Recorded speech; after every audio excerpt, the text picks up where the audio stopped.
I stood alone on the balcony, watching the city breathe below me. I wasn't waiting for a call anymore. I wasn't hoping for an apology. I was just present, and that felt new. Daniel asked me once, "Do you miss her?"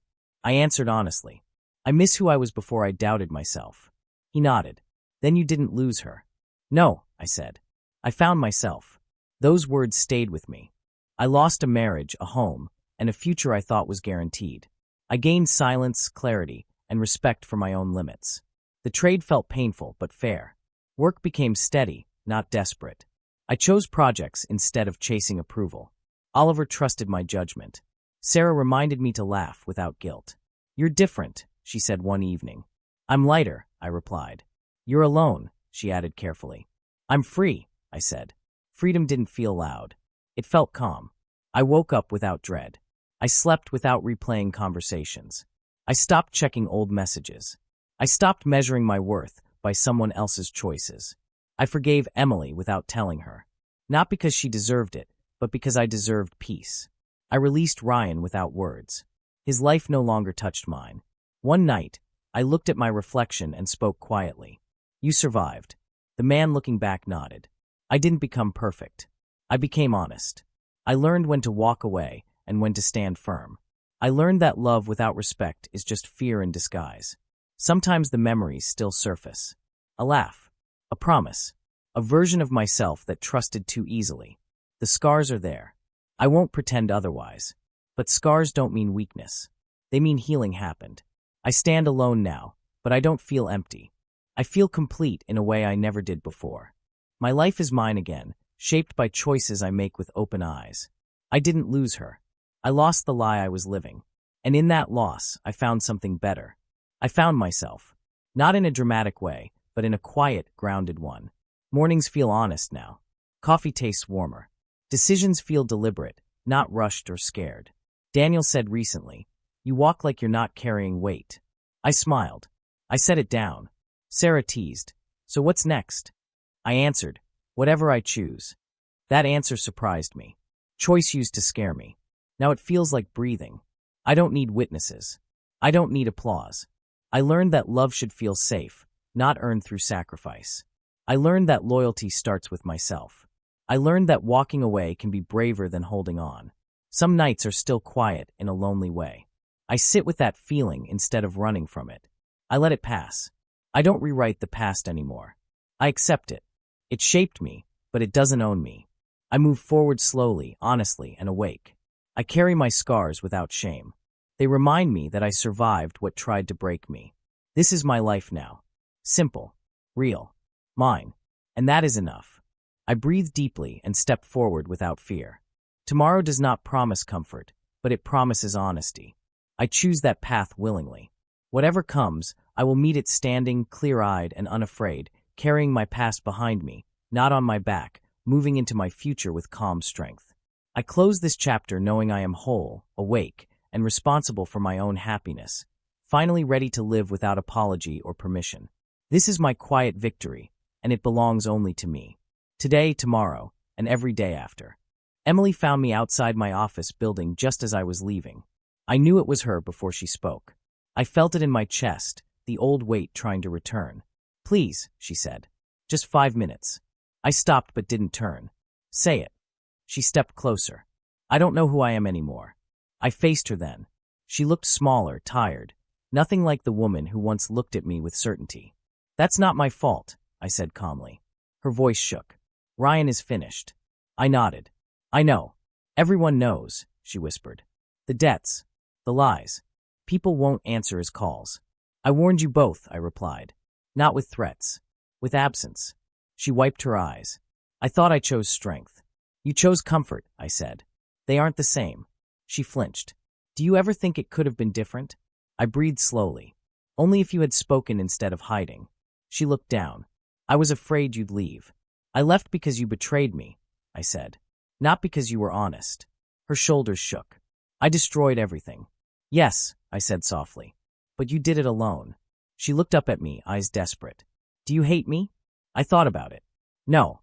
Her face twisted. "That hurts more. Hate keeps people tied together," I said. I let go. She nodded slowly. "Ryan blames you." I expected that, I replied. Weak men blame shadows. She laughed bitterly. He drinks all day. Sleeps all night. That's his choice, I said. She reached for my arm, then stopped herself. I lost you. You walked away, I corrected. Tears fell freely now. I wish I could undo it. I wish that too, I said. Then I learned wishing is useless. She swallowed hard. Is there any forgiveness left? There's acceptance, I replied. Forgiveness is for me, not you. She nodded, defeated. I don't know how to live with this. You will, I said. People always do. A silence settled between us, heavy but clean. She whispered, You look peaceful. I worked for it, I said. She took a step back. Ryan wanted to come today. I'm glad he didn't, I replied. He can't look people in the eye anymore, she said. That's what happens when pride collapses, I said. She sighed. I thought winning meant being chosen. Winning means choosing yourself, I replied. She stared at the ground. I didn't know how. That's not something I can teach you anymore, I said. She nodded again. I won't bother you again. I hope you don't, I replied honestly. She hesitated. I loved you once.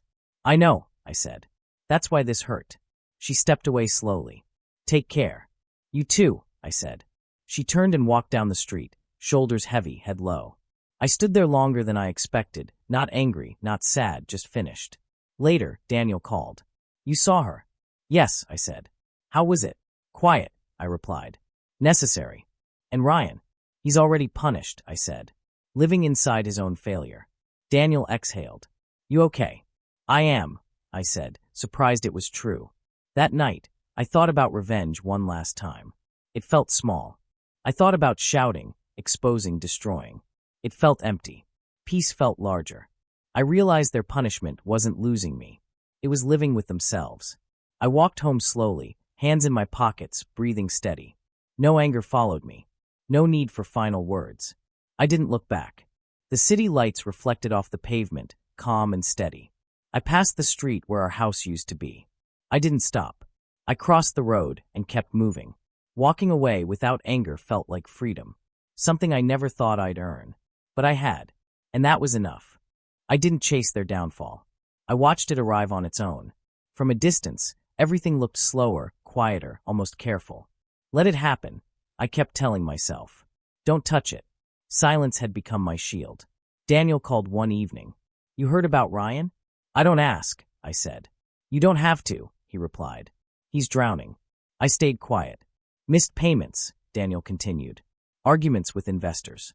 He's snapping at everyone. I pictured Ryan's confident smile cracking. I felt nothing sharp, only steady. And Emily?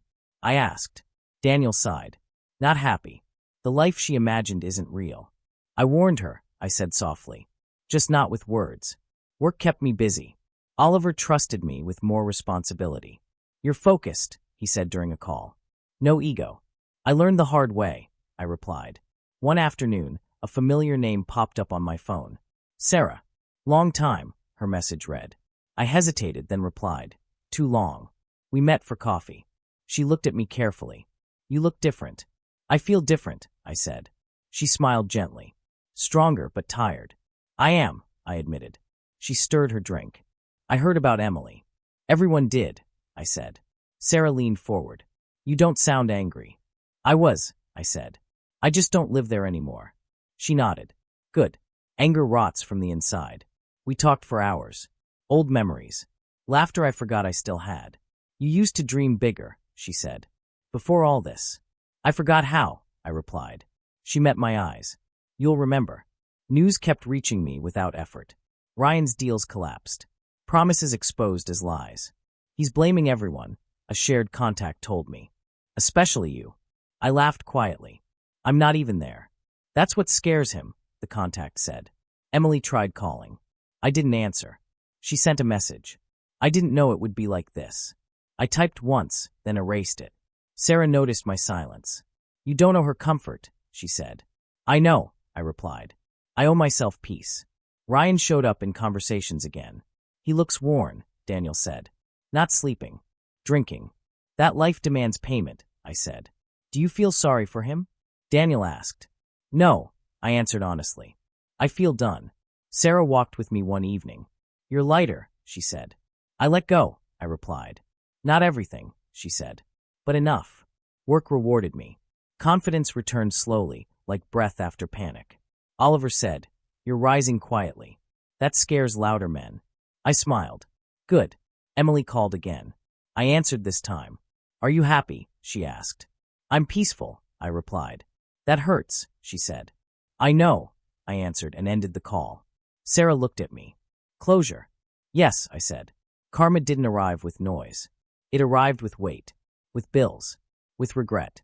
I stayed focused. Gym, work, sleep, repeat. Ryan's name faded from important rooms. Emily's voice faded from my heart. One night, Sarah said, "You survived." "I did more than that," I replied. "I reclaimed myself." She smiled. "That's the real win." I stood at my window later, city lights blinking below.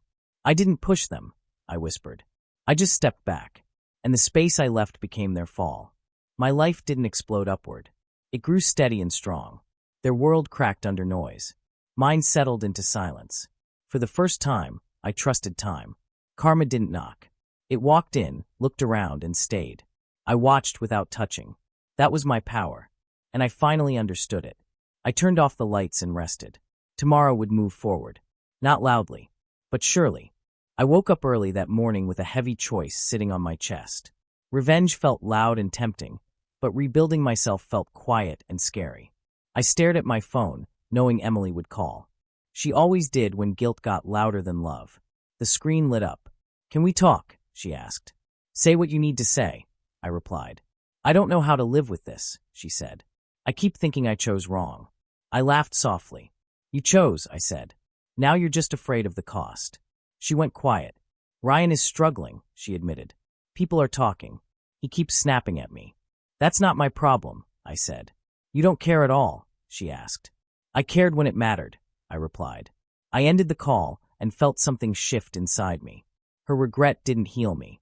It only proved I survived. Later that day, I met Oliver in a quiet cafe. He shook my hand firmly.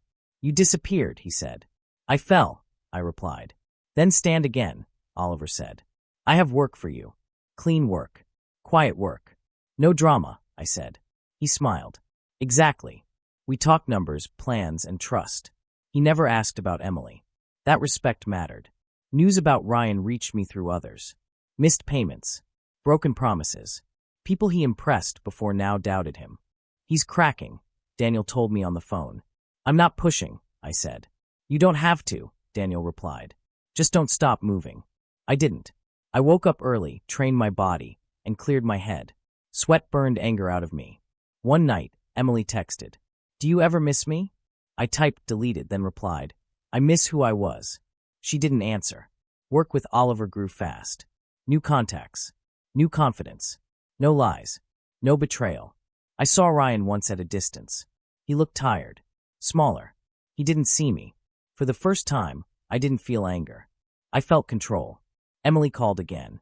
"I made a mistake," she said. "I know," I replied. "Is there a chance?" I took a breath. Not anymore. Silence filled the line. I ended the call gently. Walking away didn't make me weak. It made me free. I looked at my reflection and saw someone stronger. "This is my life," I whispered. The choice was clear now. I would rebuild quietly, let karma speak, and never hand my power away again. I closed my eyes and felt calm. Not happy, not whole, but steady. The urge to hurt them faded slowly. Building myself felt better than breaking them. That night, I slept without dreams. Morning came with purpose. I packed my schedule, set goals, and stopped checking my phone. Control tasted quiet, but real. I wasn't healed, but I was choosing myself. Every step away from them felt like growth. I smiled once alone. Walking away had been my first act of control, and I finally understood its power. I opened my laptop and answered Oliver's email. "Ready," I typed. He replied instantly. "Good." I leaned back and breathed slowly. No rush. No noise. Just direction. My past stayed behind that closed door. I wasn't running anymore. I was walking forward by choice. Power didn't shout. It waited. And for the first time since everything broke, I trusted myself again. I stood up and stretched, feeling lighter. Pain still lived in me, but it no longer ruled me. I chose silence over chaos. I chose patience over revenge. and that choice felt stronger than any shout or threat. I turned off the lights and let the room rest. Tomorrow would bring work, effort, and slow wins. Tonight brought peace. I lay down knowing I had finally stepped out of their story. My own had just begun. I closed my eyes with resolve, not regret. The path ahead belonged to me. And for the first time, that truth felt solid and real. I breathed in deeply and let go. No more looking back. No more waiting for permission. I had made my choice, and I would honor it every day forward, quietly, firmly, and without regret. This was the beginning of my return, not to them, but to myself at last. I stood alone, steady, and unafraid of what came next. My silence was my strength now, and it felt earned. I stayed in a cheap hotel room near the station, staring at the ceiling like it had answers. Every sound felt loud. Every silence felt heavier. How did this happen? I asked myself again and again. No one answered. Only my thoughts came back, sharp and cruel. I picked up my phone, then put it down. "Don't call her," I muttered. "Don't beg." My chest hurt like something was pressing on it from the inside. I replayed Emily's voice, Ryan's calm face, the wedding photos burned into my mind. "She chose him," I said out loud. Hearing it made it real. My phone buzzed. Daniel's name lit up the screen. I hesitated, then answered. "Hey, where are you?" he asked. "Not home," I said. "Not anymore." There was a pause. I heard. "Of course you did," I replied bitterly. "Tell me the truth," Daniel said. "How long?" I swallowed. "Months. Maybe longer." "Did you know?" "No," I snapped. "I trusted her." "You trusted both of them," he said gently. That hurt more than anger. "Was I stupid?" "No," Daniel said firmly. "You were loyal." I closed my eyes. "That didn't save me." "Nothing could," he replied. "Some people take, no matter what." I hung up and stared at my phone again. Messages from Emily sat unread. Finally, I opened one. "We didn't mean to hurt you." I laughed quietly. "Then what did you mean to do?" I called her. She answered on the second ring. "Please don't shout," she said quickly. "I'm not shouting," I said. "I just want the truth." She exhaled. "It started after you left. Ryan was there every day." "In my car," I said. "In my house." "I was lonely," she whispered. "And I was working," I replied. "For us." "He listened," she said. "He understood." "So did I," said. "You just stopped talking to me." She cried softly. "I didn't plan to fall for him." "You planned the wedding," I said. Silence. "How long were you married before I came home?" I asked. "A few weeks," she admitted. I felt sick. "You slept in our bed." "Yes," she whispered. I hung up without saying goodbye. Later that night, Daniel showed up at my door. "You look like hell," he said. "Feels worse," I replied. He sat across from me. I checked some things. "What things?" I asked. "Ryan," he said. "Your contacts. Your business friends." My jaw tightened. "What about them?" "He used your name," Daniel continued. "Your reputation. Told people you supported him." I clenched my fists. "I never did." "I know," Daniel said. "But people believed him." I leaned back. "So while I was gone, he was becoming me." Daniel nodded. "And she helped." Anger crept in slowly, cold and steady. "They built a life on my back." "Yes," Daniel said. "And it won't last." "I don't want revenge," I said automatically. "I didn't say you should," he replied. "But don't lie to yourself." I looked down at my hands. "I don't want to beg them. I don't want to explain myself." "Then don't," Daniel said. "Silence is power too." I nodded slowly. "I won't chase her. I won't argue. I won't break." "That's the first smart choice you've made since this started," he said. When Daniel left, the room felt quieter, but clearer. I lay back on the bed and stared at the dark. Love had turned into silence, and silence had turned into resolve. "I didn't deserve this," I whispered. "But I won't let it destroy me." That night, I made one promise to myself. I would feel the pain, but I would never beg them to love me again. I stood outside my house with my suitcase in my hand, smiling like an idiot. "I'm home," I whispered to myself. The lights were on, but the place felt quiet in a strange way. No music, no TV, just silence pressing against my chest. I unlocked the door slowly. "Emily," I called out. No answer. I stepped inside, expecting footsteps, laughter, surprise. Instead, I heard voices coming from the living room. A man's voice. Calm. Familiar. I froze. "Did you lock the door?" Emily asked softly. Yes, Ryan replied. We're fine. My stomach dropped. I took another step, my heart pounding so loud I could hear it in my ears. I stood by the wall, listening like a stranger in my own house. I still can't believe he hasn't come back yet, Emily said. Ryan laughed. He's busy building a future that doesn't include you anymore. I pushed the door open. Emily screamed. What are you doing here? I stared at her. What am I doing here? My voice shook. This is my house. Ryan turned slowly. He didn't look surprised. He didn't look scared. He looked ready. Sir, he said calmly. You're back early. I looked around. The furniture was different. New photos on the wall. Wedding photos. Emily in a white dress. Ryan beside her. Smiling. What is this? I asked, pointing at the pictures. Emily stepped forward. Please, let me explain. Explain what? I shouted. Explain why my wife is standing here with my driver wearing a wedding ring? She covered her face. I didn't plan this. Ryan crossed his arms. You left, he said. You chose work over her. I turned toward him. I chose us. Emily shook her head. You weren't here. Months passed. I was alone. You had me, I said. You had my calls. My messages. They weren't enough, she whispered. I walked closer, my hands shaking. When did this happen? She hesitated. After 6 months. After 6 months. I laughed bitterly. That's how long I was gone. Ryan stepped in. We fell in love. I stared at him. You worked for me. I still do, he said. Just not like before. I grabbed a folder from the table. My name was crossed out. His name written in bold. Marriage certificate. Signed. Official. You married him? I asked Emily quietly. She nodded. Yes. My chest felt empty. In my house. She cried. I didn't know how to tell you. Ryan spoke again. We thought it was best you found out now. Best. I said. You planned this. Emily grabbed my arm. I was scared. I thought you wouldn't come back. I booked a ticket, I said. I came home for you. She let go of my arm. It was too late. Ryan stepped closer. You should leave. I looked at him in disbelief. You're telling me to leave? This is our home now, he said. I felt anger rush through me, hot and wild. I trusted you. You trusted the wrong people, he replied. Emily cried harder. Please don't make this worse. I laughed again, but it sounded broken. You already did. I picked up my suitcase. My hands felt numb. I hope it was worth it.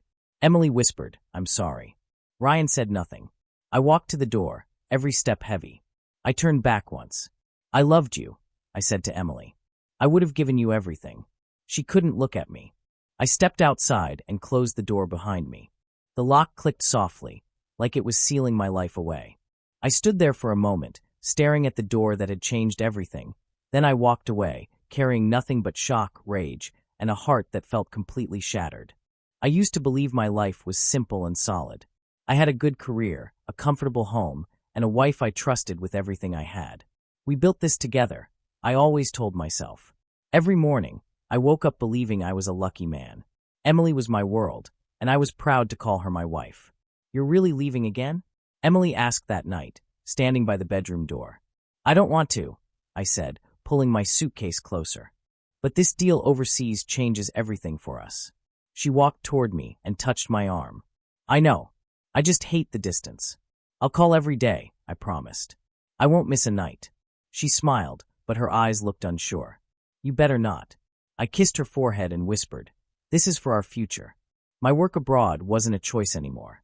The company needed me to manage an expansion project, and the money was too good to ignore. 6 months, my boss had said. Then you're free.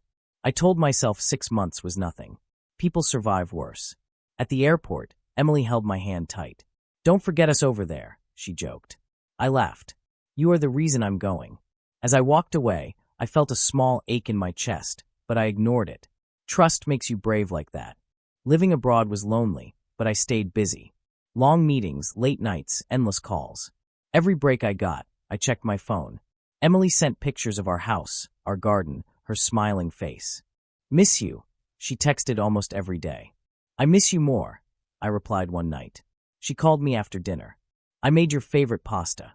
You're trying to make me jealous, I said. It's working, isn't it? I smiled, staring at the ceiling of my apartment. I can almost taste it. Sometimes she sounded tired. It's hard being alone, she admitted once. You're not alone, I said quickly. Ryan is there. He helps with the car, errands, everything. Yes, she replied after a pause. Ryan has been helpful. Ryan was my driver back home. I trusted him completely. He drove Emily when she needed to go out, picked up supplies, handled small things I couldn't from another country. Good man, I once told him. Take care of my wife. Always, sir, he had said, looking me straight in the eye. Months passed.